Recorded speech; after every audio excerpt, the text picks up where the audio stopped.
тагдырга жөн эле жаза бербейт. Сиз менен биз ушул жерге келмекпиз. Ушул жерде отурмакпыз. Мени укмаксыңар. Демек, тагдырда бар нерсе болуп атат. Эгерде жолдо келет бузулуп калсаң, анда тагдырыңда мен жок болмокмун. Эми тагдыр экен, машалла, тагдырлаш болуп калдык. Демек, сиз менен биз ушул жерде сабыр кылып отурушубуз керек. Кудай Таалам ушунча бизди жакшы көрөт, күнүгө эле жол таап бере берет. Күнүгө эле жол таап бере берет бизге.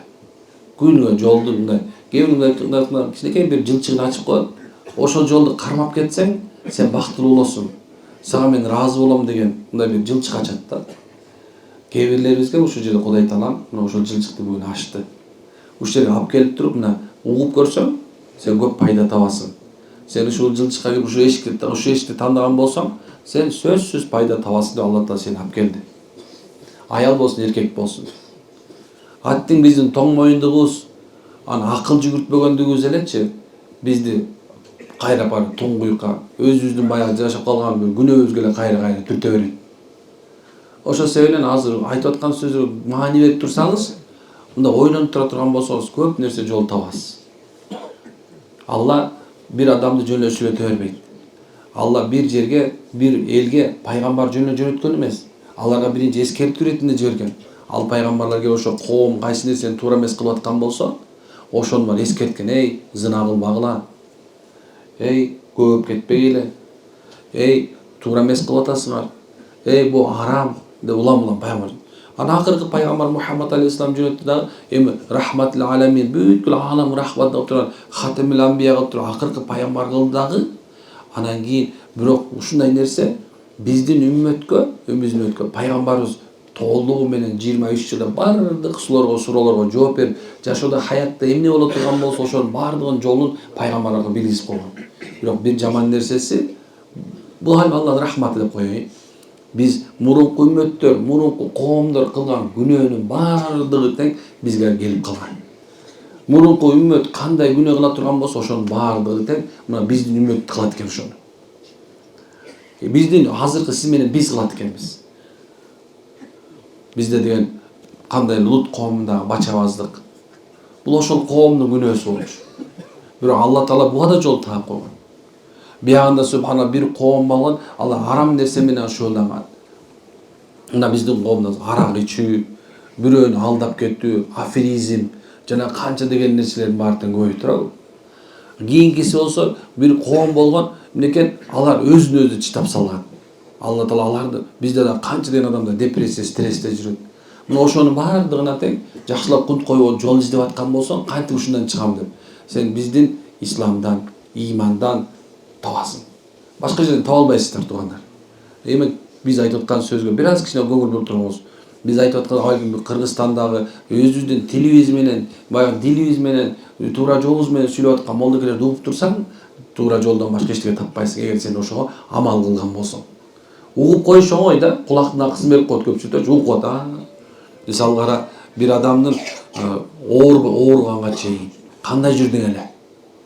Ооруганга чейин мындай айтканда бай болсоң, мындай текеберленип, мынтип акча ыргытып, любой нерсени чечип коеюн деп жүргөнсүң. Бирок ооруп калдың, сен ооруңа акча да жардам бербей калды, байкадыңбы? Сен кимге келдиң? Молдого келдиң да. Сен молдого келген жоксуң, сен Алланын динине келдиң. Аллах сени субханалла оортуп турап келди. Көчөгөн сен Кудайды таанып аткан. Кудай сеники евро менен доллар болчу. Көчө бийлигиң бар болчу субханалла. Оор илек болчусуң, бирок бардык нерсенин баарында бийлик менен азыр бир звонок деп тургансың да. Таанышы бар, танкасың, таанышы жок, манкасың да, манкам келип калган турбайсың, менде танкам менен таанышым бар деп тургансың да. Бүгүн субханалла сен эчтеке чече албайсың. Сен оорудуң, сен бир да таанышың сага келип, жакшы нерсе, мындай дарысын, пилюлясын таап бере албайт. Сен бактысыз болуп атасың. Көчөгөн сен ушундай бир сулуу болчусуң, баа сулуулугуңа таянып турган болчусуң. Оор элек болчусуң туурабы? Бүгүн бир жагың кыйшайып калды. Сен эч ким сулуулугуң жардам берген жок туурабы? Суп-сулуумун деп барып туруп, врачка барсаң, сени кыйшаңды түзөп бербей койду, суп-сулуу жигитке барсаң да бербей койду, акчаңды сеники эчтеке кылып бере албай койду. Демек ушундай. Алла Таала ушинтип ар бирибизди ар кандай жол менен өзүнүн жолуна салат. Эскертип берет, тамбих берет.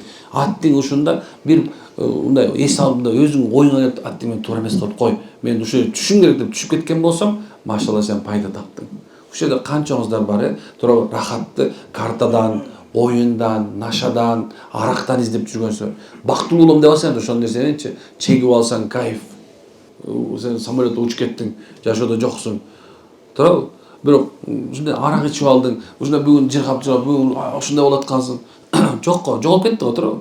15 мүнөт деле болду, туурабы? 15 мүнөттөн 16-мүнөттө сен никто болуп калып атпайсыңбы? Сайына турган нерсени, чеге турган нерсени, иче турган нерсенин кулу болуп калдың, туурабы? Демек мындан да бактылык таппай койдуң, туурабы? Бирок намаз окуган адамдын түйүнү алып туруп, ал намаз окуп атканда кайфти көрсөң, сен 15 мүнөттүк кайфтан өмүр бою калеке кылгандан башка эчтеке пайда бербеген кайфыган тигинин 5 мүнөт окуган намазы өйдүрүп. Намазга жыгылып көрчү ошо. Намазга жыгылып көрчү. Намазга сажда кылып көрчү. Жок, сен кээ бирөө айтышы мүмкүн. Мен деле чегем, мен деле сайып жүрөм, бирок намаздан кайф ала албайм тигини. Жок, сен анткени жүрөгүңдө ошол сен жүрөгүң менен Кудай Таалага намаз окубастан сен денең менен окуп атасың. Дене отдельный нерсе, жан дүйнө жан бул башка нерсе. Качан экөө кошо тандем болгондо, экөө бир кошулганда, экөө денең менен жаның экөө бир болгондо, ана ошондо сен намазың болот. Сенин денең жерде болуп, рухуң болсо, жаның болсо, сулууларда жүрсө, байлыкта жүрсө, ар кандай жерде жүрүп турган болсочу, сен денең кыймыл аракетке көнүп калган ал. Кандай эле физический нагрузка бериш керек деп борецтер жүрөт го. Эмнесе веска не этем депчи, ошол эле сыяктуу болот. Демек сен Аллахка жүрөгүң менен барыш керек. Ошону Алла Таала айтып атты. Мен силер сени сүйөм деген сөздөчү адам денеси менен сүйбөйт. Денеси менен сүйгөн бул мындай айтканда убактылуу кызыгуу болуп эсептелет. Ал жүрөгү менен сезип алсачы, мажнун болуп калат, жинди болуп калат. Жинди болуп калат. Ал эми жиндичи сүйүп ала турган болсочу, башкача болот. Ошол себептен Алланы да мажнундай, жиндидей сүйгөндө гана эмнекен?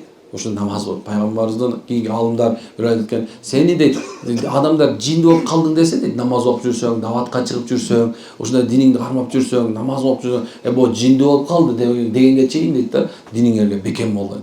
Жинди дегенде дейт, депчи, болду. Сен бүгүн адамдардын көзүнө карашында, мындай айтканда, иманы алсыздардын, бул дүйнөгө берилгендердин көзүнчөчү, сен динде турганың сен жинди деп айтып калганда да, анда сен акыйкатка жеттиң дейт да. Чын, ошондо акыйкатка жеттиң. Анткени булардын баары өзүнүн акылдуу сөзү бар да. Жок, динибиз орточо, мындай кармаш керек, анан мындай жүрүш керек деп. Жок, андай эмес экен. Демек ушундай айтты. Аллахым сиз менен бизди күтүп атат. Алла Таалага чын-чын эле биздин окуган намаздарыбыз эмес. Бирок сени менен меничи Алла эмнеге жаратты? Сени менен мени Алла Таала өзүнүн жаратып койгон эң жакшы жай. Адам баласы мынакей жок болчу. Адамга зат жок болчу, жиндер де жок болчу, бул дүйнө жок болчу. Алла Таала эч кимге көрсөтпөй туруп бейишти жараткан, тозокту жараткан. Эч ким көргөн эмес болчу аны. Унутуп калбагыла, жок болчубуз биз. Алла Таала өзү бар эле, аны Алла Таала өзү махлук кылып бейишти жаратты. Бейиште түрү да кадимгидей эле. Ал чоңоюп турат. Жанагындай эле биз алса баланы кичинекей бала төрөлгөндө, мен азыр 47-ке чыкты, бирөөсү 50-60ка чыкты, адам чоңоюп атпайбы? Ошондой эле бейиште күнүгө чоңое берет. Ар бирибиздин өзүнүн бейишибиз бар да. Эгерде жакшы амал кыла турган болсоң, аяка бактар тигиле берет, стройматериалдар кете берет, ал жерде үйлөр курула берет, ал жерде курлар чыга берет, ал жерде мөмөлөр чоңое берет. Ал өсүп атат. Тозок да ошондой. Бизден мурун жаратылган болчу. Биз жок болчубуз, Аллах бар болчу. Бирок эмнекен? Тозокту Алла Таала жаратып, анын ичинде субханалла, эгерде чоңойтсоңуз биз зына кылсаң, бир тозоктун бир багы тигилет. Калп айтып тургансың, бир тозоктун бир ташы жаралат. Ошондо жер ушундай адам баласы бир ушактаган сайын, намазын тыштаган сайын, тозоктун оттору, алоолор жана океандын үстүндө суу толкун болгондой, оро болуп аткан жана чоң толкун болгондой, тозоктун оттору оро болуп атат, ошондо чоң от жарала берет. Ушундай нерсе. Алланын бизге мындай айткан жаратып койгон жакшылыгы дагы бар, жаманчылыгы да бар. Аны сен тандайсың. Мына сиз менен биз тандайбыз. Өзүбүздүн бара турган жерибизди биз тандайбыз.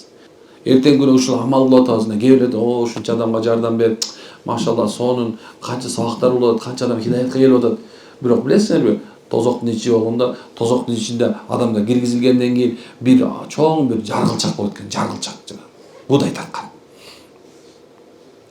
Ошого караса бир адамдын ич агарды чуурлуп, Анан кийин ошол нерсе менен тартылып атыптыр. Элдин бараны тааныйт экен. Ой, апы, сен кандайча тозокко кирип калдың биз менен чогуу? Сен бизге деген тамбих кылып эскертип, Кудайдан корккула, намаз окугула деп биз айтып өзүң айтып жүрчү эмес белең? Сен да ушага тозокко түшүп калдыңбы десе, айтат экен, ооба дейт экен. Мен да түштүм. Эмне себеп болду түшкөн десе, мен силерге айтып бирок өзүм аткарчу эмесмин деген экен. Кандай нерсе, өзү айтып, бирок аткарчу эмес экен. Демек, билбейбиз да ким каяка түшөрүн, туурабы? Балким субхана күндүз молдо, түн ичинде башкатыр. Кээ бирлер күндүзү субхана капырчылык кылат, күнөө кылат, бирок түн ичинде Кудай менен кандай мамиле кылган кайдан билебиз, туурабы? Ошон үчүн сыртынан томбучпайбыз, билбейбиз ким каяка бара турганын. Демек, урматтуу уктуганым, эгер сиз менен биз өзү жакшылап ойлоп көрө турган болсокчу, тооба кылып, өзүнүн жашообузда негизи максатыбыз, маңызын, жашоонун маңызын түшүнө турган болсокчу, эмнеге келгенибизди билебиз. Ойлонуп көрдүңөрбү ушул жөнүндө? Эмнеге жаратылдым? Эмнеге жашап жүрөм? Анан эмне болом деп ойлонуп көргөндөр барбы? Кол көтөрүлөчү. Бүттү. Ушунча эле адам бар. Калгандар уялып койдуңар, баарыңар эле ойлоңузга бир уялып атасыңар да, деп коеюнчу. Демек, караңыз мындай, субхана сиз менен биз ушул нерсеге акылдуулар болгон себептен мен көчө бир сонун нерсе эме кылдым да.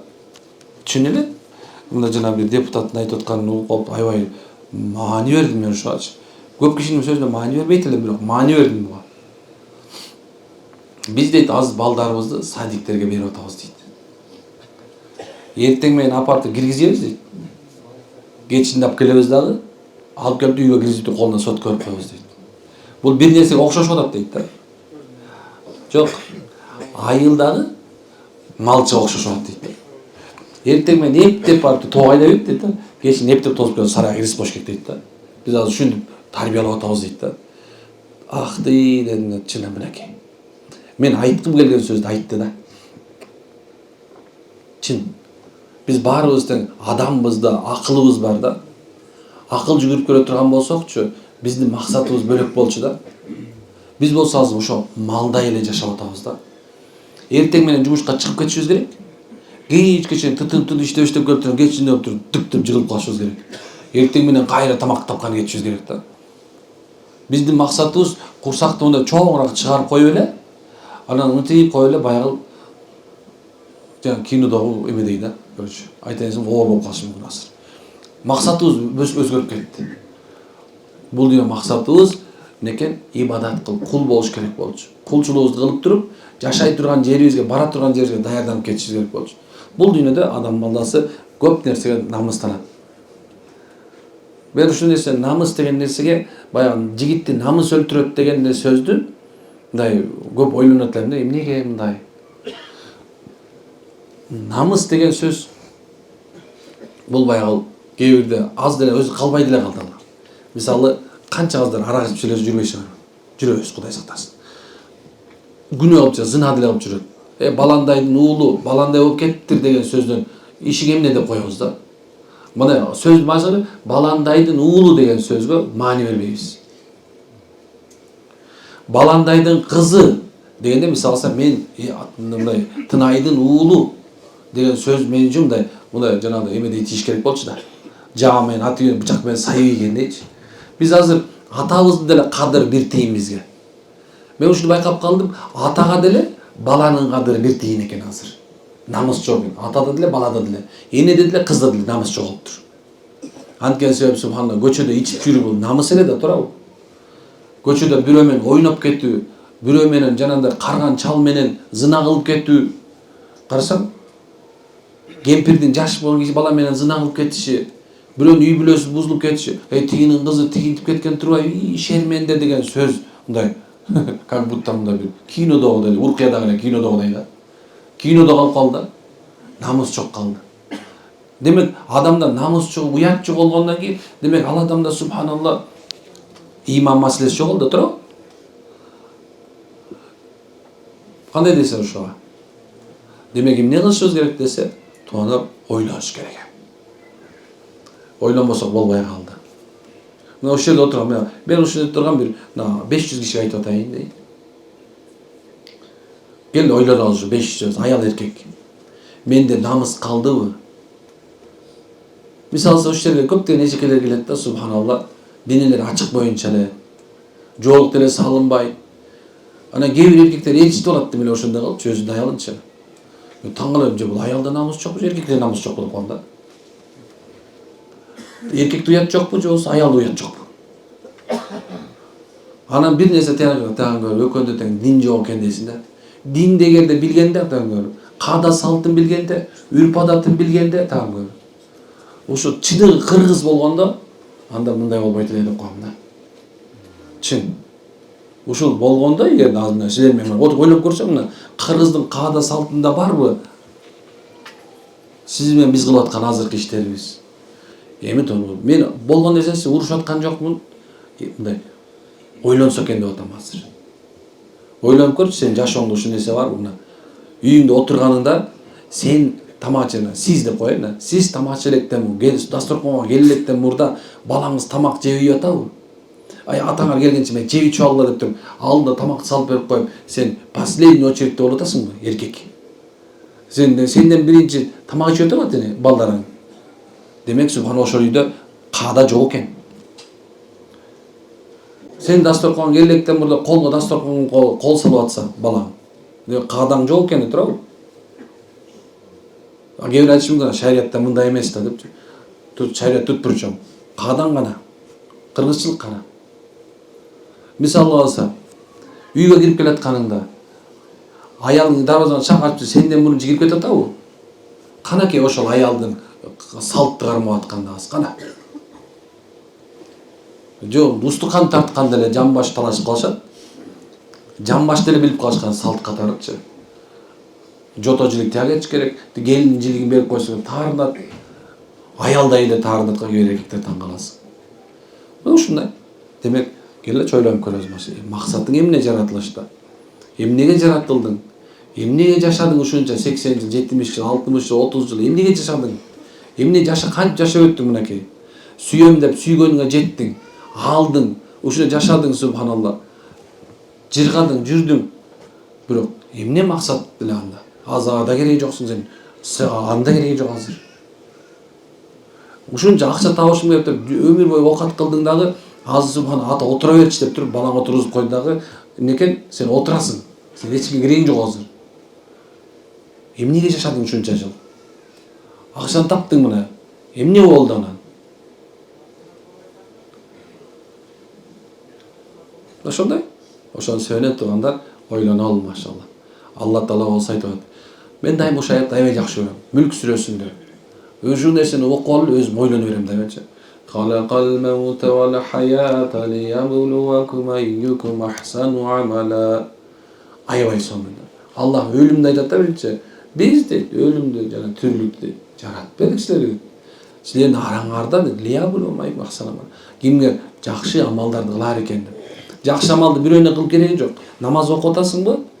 Мына сал бул жерде намаз окубагандар бар. Эмне үчүн намаз окуп айтасың деп сурап айта албайм мен. Мен айтам, намаз оку. Намазыңды тургуз. Окусаң өзүң үчүн пайда, окубасаң да өзүң үчүн зыян. Болду, башка үчүн эмес. Кээ бир арак ичип эмне арак ичип жүрөсүң деп сурайм да. Жооп бере албайт мага. Мен айтам, арак ичпе. Арак ичсең өзүңө зыян, ичпей койсоң өзүңө пайда. Адам өзүнө гана зыян, өзүнө пайда кылат. Мына ошол жерде ар биринин тагдыры мындай айтканда, мындай бир жан кичинекей бала сыяктуу. Кандай тарбияласаң же болсо бир мөмөт, бир бак сыяктуу. Аны кандай же баксаң, канчалык карасаң, ошондой мөмөсүн алгандай эле сен бул дүйнөдөгү мөмөс. Пайгамбар айтат да, жакшылык дейт да, жакшылык. Анын тамыры терең дейт, жердин астына кирип кеткен дейт.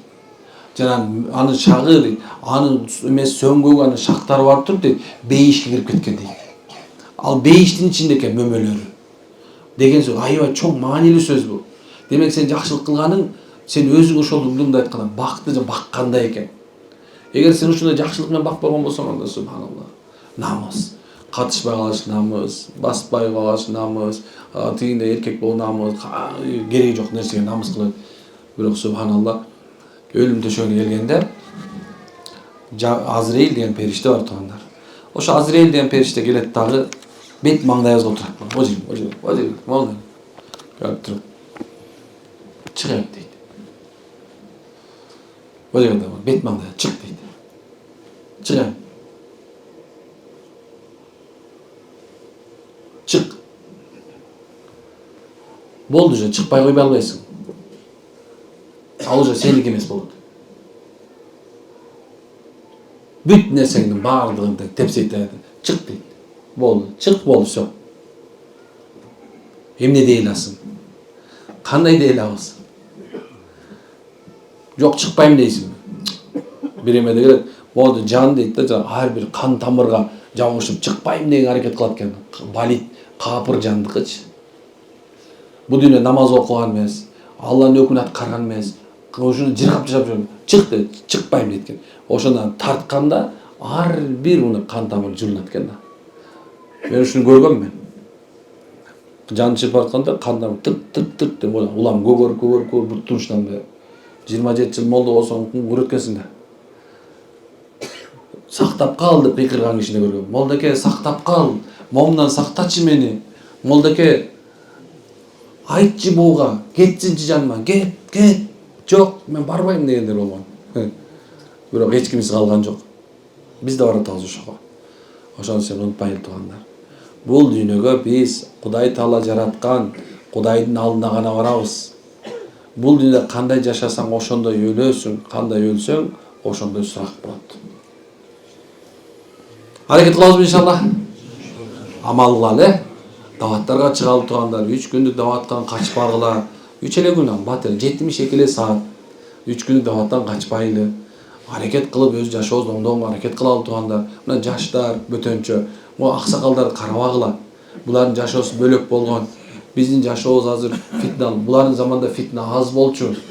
Чын айтам, булардын заманында фитна, бузукучулук аз болчу. Уят, намыс деген нерсе бар болчу. Бирок биздикине ошол нерсенин баардыгы тең кетип баратат. Өзүбүздү сактап калалы ошонун арасында. Ойлонгула, ар бир 1-5 күнү Алла жолуна чыгып атабы? Машалла чыккыла. Эчтеке эмес, бир жолу оңголгон жоксуңбу? Экинчисине да чыга бер. Эмне 40 жыл бою сен эч ким оңдой албаган 3 күндө оңолуп калам деп атасың. Сен Кудайыңды тапсаң, сен баарын тапкан болосуң. А Кудайын жоготкондор баарын уже давно жоготуп койгон. Ошон алар көңүл бурбагыла.